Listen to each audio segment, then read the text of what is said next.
തേജസ് ന്യൂസിലേക്ക് സ്വാഗതം. കേരളത്തിലെ 12 മണ്ഡലങ്ങളിലേക്കുള്ള കോൺഗ്രസ് സ്ഥാനാർത്ഥി പട്ടികയായി. രൂക്ഷമായ തർക്കം മൂലം 4 മണ്ഡലങ്ങളിലേക്കുള്ള സ്ഥാനാർത്ഥി നിർണയം പൂർത്തിയായില്ല. ഡൽഹിയിൽ ചേർന്ന കേന്ദ്ര തിരഞ്ഞെടുപ്പ് സമിതി യോഗത്തിലാണ് സ്ഥാനാർത്ഥി പട്ടികയുടെ കാര്യത്തിൽ ധാരണയായത്. സിറ്റിംഗ് എംപിമാരായ ശശി തരൂർ തിരുവനന്തപുരത്തു നിന്നും, ആന്റോ ആന്റണി പത്തനംതിട്ടയിൽ നിന്നും, കൊടിക്കുന്നിൽ സുരേഷ് മാവേലിക്കരയിൽ നിന്നും, MK രാഘവൻ കോഴിക്കോട്ട് നിന്നും ജനവിധി തേടും. കണ്ണൂരിൽ K സുധാകരനും, എറണാകുളത്ത് IB ഈഡനും, ഇടുക്കിയിൽ ഡീൻ കുര്യാക്കോസും, തൃശൂരിൽ TN പ്രതാപനും, ചാലക്കുടിയിൽ ബെന്നി ബെഹനാനും, പാലക്കാട് VK ശ്രീകണ്ഠനും, ആലത്തൂരിൽ രമ്യ ഹരിദാസും, കാസർഗോഡ് രാജ്മോഹൻ ഉണ്ണിത്താനും മത്സരിക്കും. വയനാട്, ആലപ്പുഴ, ആറ്റിങ്ങൽ, വടകര മണ്ഡലങ്ങളിലെ സ്ഥാനാർത്ഥി പ്രഖ്യാപനം ഞായറാഴ്ചയുണ്ടാവും. എറണാകുളത്ത് KV തോമസിന് സീറ്റ് നൽകിയില്ല. പകരം ഹൈബി ഈഡൻ MLA ലോക്സഭയിലേക്ക് മത്സരിക്കും. ഡൽഹിയിൽ ചേർന്ന കേന്ദ്ര തിരഞ്ഞെടുപ്പ് സമിതി യോഗത്തിലാണ് സ്ഥാനാർത്ഥി പട്ടികയുടെ കാര്യത്തിൽ ധാരണയായത്. വയനാട് സീറ്റിനെ ചൊല്ലിയാണ് രൂക്ഷമായ തർക്കം നടന്നത്.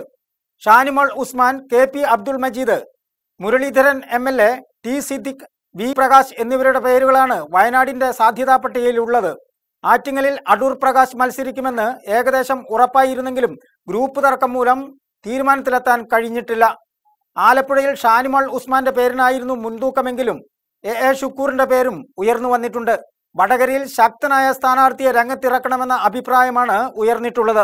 കാസർഗോഡ് അപ്രതീക്ഷിതമായാണ് രാജ്മോഹൻ ഉണ്ണിത്താൻ സ്ഥാനാർത്ഥിയാവുന്നത്. V സുബ്ബരായിയുടെ പേരാണ് അവസാനം വരെ കേട്ടിരുന്നത്. വയനാടിനായി AI ഗ്രൂപ്പുകൾ ഒരുപോലെ അവകാശവാദം ഉന്നയിച്ച് രംഗത്തെത്തി.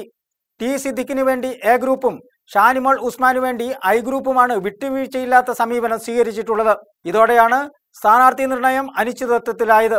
കോൺഗ്രസിന് ഏറ്റവും കൂടുതൽ വിജയസാധ്യത കണക്കാക്കുന്ന വയനാട് സീറ്റ് T സിദ്ദിഖിന് നൽകണമെന്ന് കഴിഞ്ഞ ദിവസം സ്ക്രീനിംഗ് കമ്മിറ്റി യോഗത്തിൽ ഉമ്മൻചാണ്ടി ആവശ്യപ്പെട്ടിരുന്നു.